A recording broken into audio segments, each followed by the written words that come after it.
Hare Krishna, Namaste. The question is, can you please explain the details of Vedic marriage? Answer. Giving details of Vedic marriage is beyond the scope of this question and answer session. It could be a separate topic by itself. Nevertheless, we will just outline what's in the Vedic marriage to get some glimpse, to understand it is a serious commitment, not a temporary contract. For more details of each and every ritual that goes into the Vedic marriage, it is better to approach a qualified, learned priest.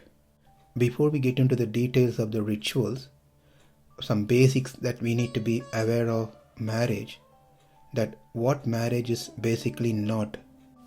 Generally, it is understood a bride and bridegroom coming together officially as a life partner.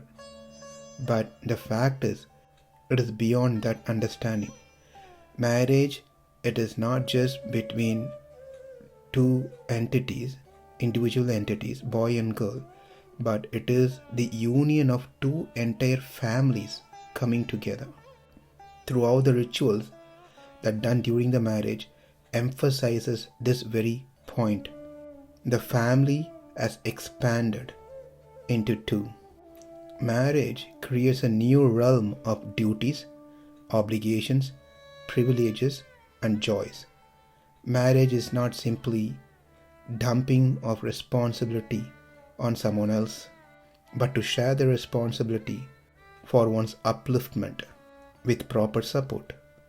Another wrong understanding about marriage is to enter into a social contract under the influence of romance at one's pleasure. It is not primarily a source of gratification of sentimental longings or romantic loves, though it comes within the marriage, but the primary focus of marriage is an act of duty, a matter of moral and religious obligations, that is to follow the dharma.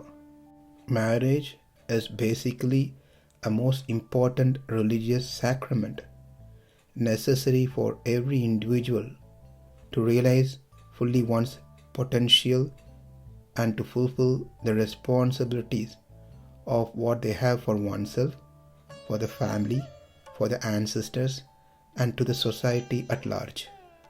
Now let's see the different terms that marriage is referred in the Shastras. It is quite interesting to know these terms, to understand the glories of Grahastha Ashram, the household life. The marriage are referred in Shastras in different terms. Some of them are Vivaha, Udvaha, Kanyakadhana, Kalyana, Panigraha, Parinayana, Upayama. Let's see the meaning of some of them. Vivaha means which is special. So far, the person was a single individual whose main job was to study, that's all, under a guru in an ashrama.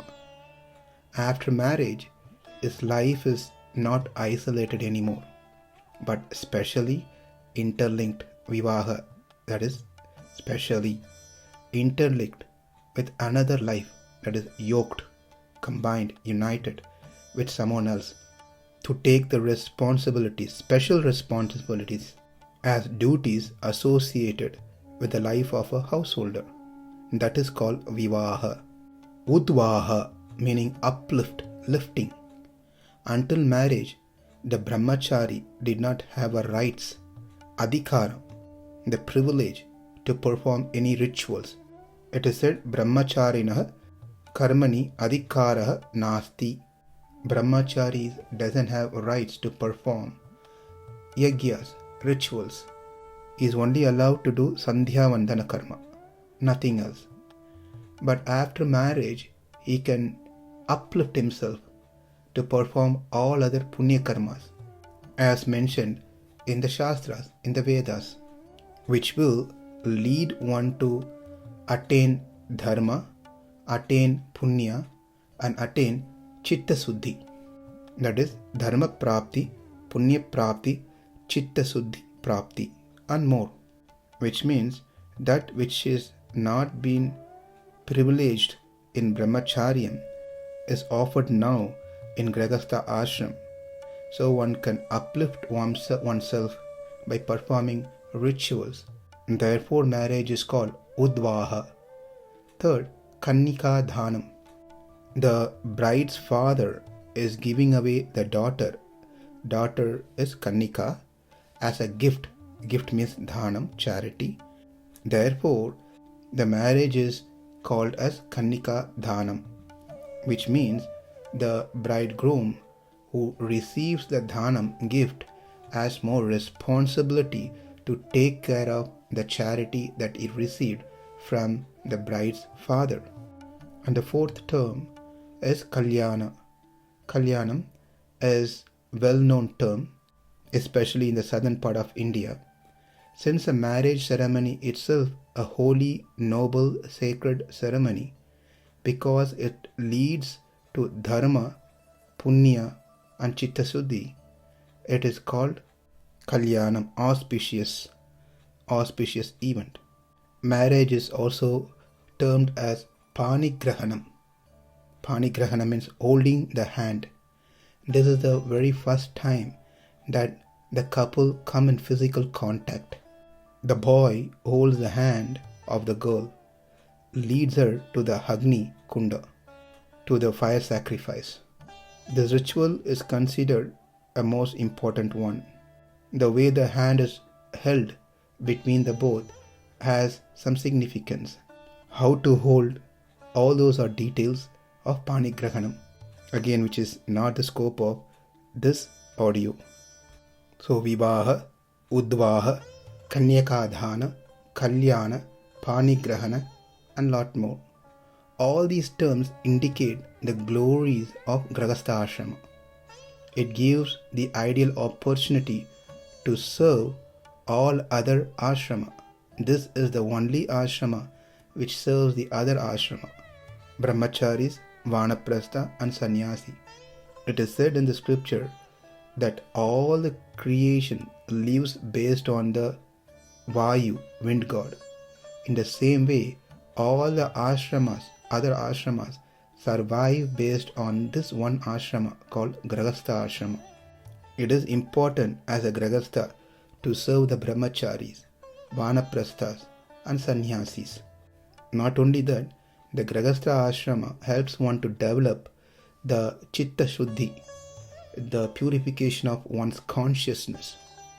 It also develops maturity. It helps one to develop patience, tolerance, and make a person to become a polished personality. Because in Grihastha ashram, there are a lot of dealings with various people and personalities, which is not possible otherwise in other ashrama. Therefore, the other ashramas, specifically brahmachari ashrama, is undeveloped until that person enters into Grihastha ashrama. Of course, we are not talking about the exceptions here. Exceptions exist in all cases. According to Vedic system, entering into a marriage agreement is with the understanding that both boy and girl will be together for rest of their lives, come what may. One should not take it lightly, thinking, well, if this doesn't work out, we can always get separated, divorced, and try another one again. One should never enter into marriage with such idea. Therefore, ideally marriages should only be contracted and conducted when there is the highest degree of responsibility, commitment based on the compatibility between the two couple. Nowadays, the compatibility is based on something called dating, but that is not the Vedic system. The Vedic system is to make sure the horoscope of both boy and girl matches to the best rating. One may argue, well, Does it guarantee that they will stay together? Does it guarantee they will have the best life? They will not fight? They will not have argument? Answer is no. It's like we have been told to fasten our seatbelt when we are in the flight. Does it mean the airlines guarantees a safe journey? When we drive cars, it is must that we wear our seatbelt. But is there a guarantee that by wearing seatbelt, nothing will happen to me? Wearing seatbelt, fastening the seatbelt, reduces the impact of greater suffering. Therefore, it is important that one make sure there is a best compatibility between the boy and girl. Now let's understand the marriage which can be seen from the point of view of Purusharthas, the four Purusharthas, namely Dharma, Artha, Kama and Moksha. Union of male and female, which follows a natural instinct leading to the fulfillment of a fundamental desire. To fulfill that desire, which is known as Kama Purushartha, is made in a very dignified manner through marriage. Second, Artha Purushartha. The married life involves protection and security for both the partners by sharing and caring for each other. It enables acquisition of wealth, riches and other things. Therefore, the second Purushartha, Artha Purushartha, is also satisfied through the marriage. And the most importantly, the third Purushartha, by the way, we are not going in any sequence here. So the third one is Dharma Purushartha, is fulfilled by the Grahastha ashram. It is only this ashram by which one can fulfill their debts to ancestor by performing Shraddha ceremonies, and mainly, most importantly, by having children. And also the debts to Devatas is also taken care only through the Grahastha ashram, because only the Grahasthas can perform Yaga Yagyas, not the Brahmacharis. In that angle, the Dharma Purushartha is also fulfilled through marriage. Besides these three, married life plays an important role in developing Chitta Shuddhi, the purification of one's consciousness, Viveka, proper discrimination, Vairagya, firmness and determination and detachment, mind and sense control in a more systematic way, develops maturity, which all a requirement to fulfill the fourth Purushartha, which is Moksha Purushartha. Husband and wife together work towards a single goal, that is to attain the Supreme Lord, which is the primary reason for them to hold their hands together. So we can see the Grahastha ashram provides ways for Dharma, Artha, Kama and Moksha. So far we learned what is marriage not and what marriage is. We learned the different terms of marriage. We also learned the four main views, purposes of marriage: Dharma, Artha, Kama, Moksha. Now let's understand there are different types of marriages. It is said there are 8 types of marriages: Brahma Vivaha, Prajapatya Vivaha, Daiva Vivaha, Arsha Vivaha, Gandharva Vivaha, Asura Vivaha, Rakshasa Vivaha, Paisacha Vivaha. The last one, Paisacha Vivaha, this involves forceful abduction of the girl without the knowledge of parents and without the girl's consent. This is considered the worst of all marriages. Rakshasa Vivaha, the girl is taken without the knowledge of the parents but with girl's consent. This is what Krishna did to Rukmini. But then Later, an official marriage was held between Krishna and Rukmini with the blessings of all the elders. Then the next one is Asura Vivaha. The parents agreed to give the girl away in marriage in return for money or some other wealth with selfish motive. In Gandharva Vivaha, the boy and girl love each other and marry without the knowledge of the parents. This marriage, though it's not necessary to have a formal religious rites, but for legal purposes, the marriage is recognized by undergoing a proper Vedic marriage ceremony at some stage. The fifth type, Arsha Vivaha, where the parents of the bridegroom will offer the bride's parent a bride price. This usually occurs when the bridegroom has no special qualities or has few negative ones. This type of marriage, while being permissible, is discouraged by injunction never to sell one's offspring. The bride price is almost like a compensation rather than a purchase. If the bride agrees, then the bride price can be considered as a gift. If she is forced against her will, then she is effectively being sold. That is not what recommended. The sixth type is Daiva Vivaha, where the father gets his daughter married to a priest for performing yajna. The seventh is Prajapatya Vivaha.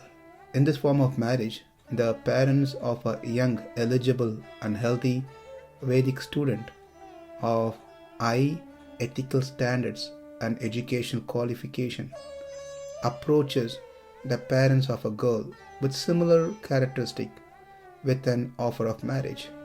This is the classical arrangement of marriage which is initiated by the boy's parents. And lastly, Brahma Vivaha.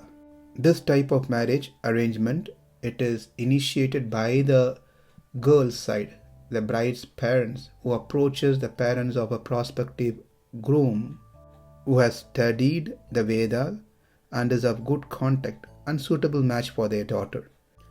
This is the classical arranged marriage initiated by the girl's parents. Prajapatya is initiated by the boy's parents, whereas Brahma Vivaha is initiated by the girl's parents. Now that we gained some basic knowledge about Vedic marriage, in our next recording, let's learn rituals that are part of Vedic marriage ceremony.